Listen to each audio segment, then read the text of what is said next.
Bwana Mpoki, hivi wewe una akili kweli? Mwalimu, ninaweza nikasema akili zangu zipo. Tofauti ni utimamu tu, na hata watu wengine wote, viumbe vyote vina akili mwalimu. Isipokuwa utofauti utasi na utimamu wa kiumbe husika. Kwa nini Mwakilembe?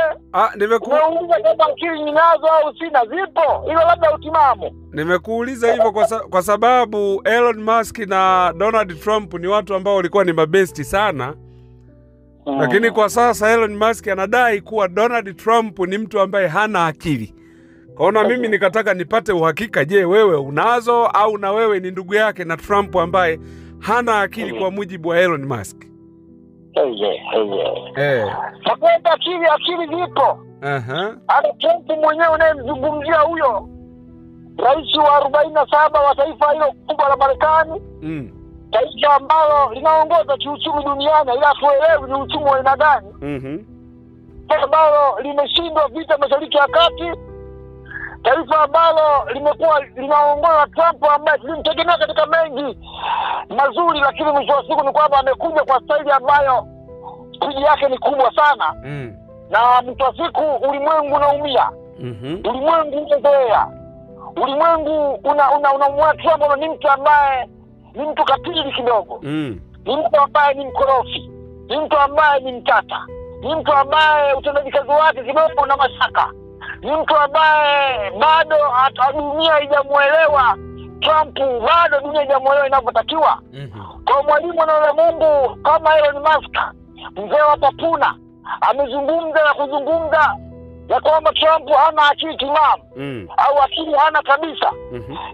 Labda pengine niseme wazi kabisa kwamba mimi Mwakilembe ni nani nipingane na kauli aliyozungumza bilionea namba 1 ulimwenguni Elon Musk. Mimi ni nani Mwakilembe? Utakumbuka ya kwamba Elon Musk leo kuzungumza kwamba ana mpango ule bwana wa kupeleka watu mwezini. Ana mpango kupeleka watu milioni 2 kwenda kuishi Mars. Hata kama mtu ana mipango mikubwa namna hiyo ya kupeleka watu wakaishi kwenye sayari ya Mars, yuko mbioni kujenga mji wa Martians ndani ya Mars, watu wakaishi huko. Akikwambia akisema Trump hana akili, mimi nani nipinge? Wala Trump hana akili. Lakini mwalimu, nikiwaza bila kwamba yote haya unaosikia kwa Trump hana akili inatokana na kitendo cha Trump kumkaribisha bilionea ndani ya Ikulu. Makosa makubwa sana. Ndio. Kumkaribisha bilionea ndani ya Ikulu. Inaweza kukupa picha gani Mwakilembe kwamba unamuingiza bilionea ndani ya Ikulu? Unampa kitengo nyeti. Kitengo nyeti. Na ndio maana wachuuzi mbalimbali wa mambo walisema kwamba yani ni hatari mno kwa hatua ambayo Trump alikuwa ameichukua ya kumuingiza bilionea ndani ya Ikulu na kumpa kitengo nyeti cha DOGE, mambo ya Department of Efficiency, Department ya ufanisi ndani ya Ikulu. Walikuwa na wasiwasi mno wachuuzi wa mambo kwamba Trump alifanya makosa. Na ikafika kwa baadhi ya mashirika, baadhi ya watu wakaenda mpaka mahakamani kumzuia Elon Musk asiweze kuwa na access, kuwa na uwezo wa kujua mambo ya ndani nyeti ya Ikulu ya Marekani. Mwisho wa siku Mwakilembe ndio kushuhudia maandamano ya kufa mtu, mambo yaendi. Marekani kaingia hasara za kutosha. Wakati huo wameingia hasara za kutosha na kutengeneza faida ya kutosha. Hata maana yake ni nini? Maana ni nini? Trump akajua kwamba huyu bwana Elon Musk ana maslahi binafsi. Elon Musk ana maslahi binafsi. Na Trump ana maslahi binafsi. Mwisho wa siku Trump ana maslahi binafsi kwa Elon Musk. Na Musk ana maslahi binafsi kwa Trump. Wakakutana katikati na Elon amekuwa hakuna. Mwakilembe Musk anamtukana Trump ya kusema hana akili timamu. Na Trump amejibu kwamba Musk ni mkimbizi. Anataka na yeye mwenyewe pia ni Musk afanyiwe DOGE kidogo. Ile DOGE yani Department of Musk alikuwa anashughulikia ndani ya Ikulu ya Marekani iamie kwake. Nikimaanisha kwamba ni Musk atakiwa achunguze. Achunguze Musk utajiri wake. Achunguze mambo yake. Achunguze mambo yote. Na ikibainika ametenda kibaya, anatakiwa arudishe moja kwa moja basi kwao Afrika Kusini. Mwalimu na Mungu. Naam. Siasa sio rafiki yako. Ni kweli. Mwanasiasa ndio maana ni ngumu mno mwanasiasa kuona ufalme wa mbinguni. Ni ngumu mno mwanasiasa kuona ufalme wa mbinguni. Mwanasiasa ni kigeugeu. Mwanasiasa sio mtu wa kawaida. Mwanasiasa anaangalia maslahi yake. Leo hii ndio kujiuliza, Trump ambaye kipindi anakula anaapishwa, kipindi anafanya sherehe za ushindi wa chama chake kuingia Ikulu kwa shida kubwa, alimsifu Elon Musk akasema hapana, ni ajabu mno, ni ajabu mno, ni adibu mno kumpata mtu kama Elon Musk ambaye karibia dunia nzima hii yupo yupo kwa kona. Ni ajabu mno. Akaitaka Marekani iwatunze watu kama kina Elon Musk. Kauli alizungumza Trump mwenyewe kwamba inabidi tumtunze Elon Musk vyote iwezekanavyo. Leo hii Trump amegeuka amekuwa kinyonga. Anataka mfukuze Elon Musk, anataka mfilisi Elon Musk, anataka anzisi kabisa. Tatizo ni nini? Bakirete. Tatizo ni nini? Elon Musk ndio alitoa pesa karibia milioni 200 kukisaidia chama cha Republican. Kukisaidia chama cha Republican kuingia madarakani. Ni Elon Musk huyo. Elon Musk ndio msaidizi aliyefanya kampeni Trump ili kushinda ndani ya Marekani. Elon Musk huyo. Elon Musk ndio mfadhili mkubwa wa vyama vyote viwili, sio mwaka jana, ni mfadhili wa muda mwingi. Anafadhili chama cha Democratic, anafadhili chama cha Republican. Elon Musk huyo. Mabilionea na Marekani ndio wafadhili wakubwa wa hivyo vyama viwili. Ni ajabu sana kwa Trump kuingia ndani na mfadhili mkubwa kama Elon Musk. Ni ajabu sana Mwakilembe. Ni ajabu mno. Ni ajabu mno. Yeye ni rais wa nchi. Na ukumbuka kwamba Musk alisema hivi, Trump ataondoka mwaka 2023 Mwakilembe. 20 ngapi? Ilikuwa na ngapi? Trump ataondoka madarakani mwaka 2029. 2020 kidogo masikosei au 28. Trump. Sawa. Lakini mimi nitakuwepo hapa kama Elon Musk kwa miaka mingi zaidi. Trump rais wa mpito. Ni vitu vya maneno na Trump atishia kumfriji Elon Musk, na Musk amejibu kwamba sikuogopi. Trump huna akili timamu. Kama unanifrisi leo hii. Kama unanifrisi sasa hivi. Musk mtu akafala. Kwa hiyo Mwakilembe, Trump akili anaweza kuwa hana kwa sababu akili Trump anaweza kuwa hana akili kabisa, kwa sababu Elon Musk ni mtu wa kulindwa. Ndio nimekumbuka mbali kidogo miaka ya nyuma.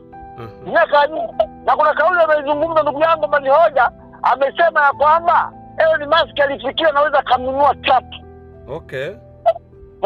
Na Trump anapiga vita makampuni ya Elon Musk. Elon Musk anapewa pesa nyingi sana kutoka serikali ya Marekani. Nyingi sana, ruzuku nyingi mno. Sawa. Na pia Elon Musk katika ulimwengu wa mambo ya anga, NASA hamna kitu kwa Elon Musk. Kama nisikia vizuri. Hivi vitu ambavyo vieleweki hivi. Elon Musk anadhihirisha shahiri ya kwamba Trump ana tatizo kichwani mwake. Hayuko sawa. Kama Marekani inayumba, bado haieleweki. Usalama wa taifa umeyumba, ujenzi umeyumba, wameyumba kila kona, waeleweki. Ndio rais mwenyewe pia haeleweki. Ulimwengu wa sasa ambao China anapambana mno kuwa na diplomasia kubwa ulimwenguni. Yeye Marekani na haribu makao. Kumbuka Tanzania pia ni moja ya mataifa ambayo yana mpango wa kuzuiliwa kuingia Marekani. Ndio. Tunafahamu hilo. Mataifa karibia mataifa 90 ulimwenguni. Tunafahamu hilo. Sasa Marekani ni nchi namna gani? Uchumi utakuwaje bila watu? Uchumi utakuwaje bila diplomasia nzuri? Ni kwamba Marekani sasa hivi Elon Musk kaishauri mengi, ilikuwa Trump ametangaza vita dhidi ya Elon Musk baada ya Elon Musk kupinga mswada ambao unatoka bungeni unaofahamika kama the Beautiful American Bill. Mswada wa kifedha ambao Trump anaofanisha ni mswada wa aina yake, the Beautiful American Bill, ambao mswada huo uko ndani ni moja ya mipango ya kudhibiti magari ya umeme ndani ya Marekani ikiwemo Elon Musk. Musk anadhibitiwa. Kwa magari ya umeme ya Elon Musk hayana maana alipuka yenyewe. Ni magari ya ovyo, haitakiwi kuwepo ndani ya Marekani. Yanasababisha ajali, visa vya kiuchumi. Sawa, lakini Trump ameenda mbali zaidi, anatakiwa Musk atakuwa rudi Afrika Kusini. Trump yeye ni Marekani. Ni Marekani. Wazungu Marekani ni wakimbizi tu. Sasa Trump ni Mjerumani. Si labda anaongea kwa sababu ya kuwa Elon Musk kuzaliwa kwake yeye amezaliwa Afrika Kusini. Trump yeye amezaliwa Marekani, hata kama ana asili ya Ujerumani lakini amezaliwa Marekani. Labda ndio hilo linalomfanya awe na ujasiri wa kuongea hivyo. Kuzaliwa Marekani ni kwamba wazazi wa Trump wenyewe walizaliwa Marekani. Tunaongelea yeye. Hata kuuliza Makelendo, wazazi wa Trump walizaliwa Marekani? Hapana. Kwa ujumla wote ni wahamiaji. Wakimbizi wote. Wote ni wakimbizi. Wazungu ambao wanaishi Marekani wakimbizi pale sio kwao. Kwa Trump ni mbaguzi wa kupitiliza. Musk amesema Trump hana akili. Sasa umeona vile Mashariki ya Kati? Ujinga umefanyika. Marekani imeingia hasara karibu ya bilioni 12. Tena siku 12. Si ujinga umefanyika? Ni ujinga. Unaingia vitani, unatumia bilioni 12. Umeingiza shilingi ngapi? Si ujinga unafanyika? Sasa yeye si anatumia. Alafu msafiko. Ndio hilo ni Musk huyo. Huyo ndio Musk anamkosoa watu. Kwamba Trump hana akili timamu. Kama akili zake zimeyumba kichwani. Kwamba hao kama mtu ambaye yani huko ni hasara faida kidogo. Maana ni sawa, amekuja Mwakilembe mchezaji kabisa kwamba Trump anasumbua. Juzi Mwakilembe ameandaa vikwazo vingine vipya dhidi ya Urusi. Tena. Ndio ujio Trump, Musk anasema Trump hana akili. Sio mimi. Akili hana. Sasa juzi ameandaa vikwazo karibia 500 dhidi ya Urusi. Sawa, hatua hiyo imemghadhabisha Vladimir Putin. Hivi ninavyozungumza Makelele, hivi ninavyozungumza Putin anachukua maeneo mengine huko Ukraine huko. Ndio basi sasa, kama ndio hivyo basi. Kama ndio hivyo basi, hata mimi nichukue Ukraine yote. Trump ndio mambo ya kipumbavu haya ambao Musk kama Trump ana akili. Huko na msifu, huko na mponda, vikwazo. Anamsifu. Trump ameweka vikwazo vipya dhidi ya Urusi. Vikwazo vikubwa zaidi ambavyo vitafika yani vipya. Urusi ndio inazungumza, anachukua maeneo mengine. Kwa sababu akili ya Trump haina akili. Kwa mwalimu na Mungu ndivyo jinsi ilivyo kama unavyosema wewe.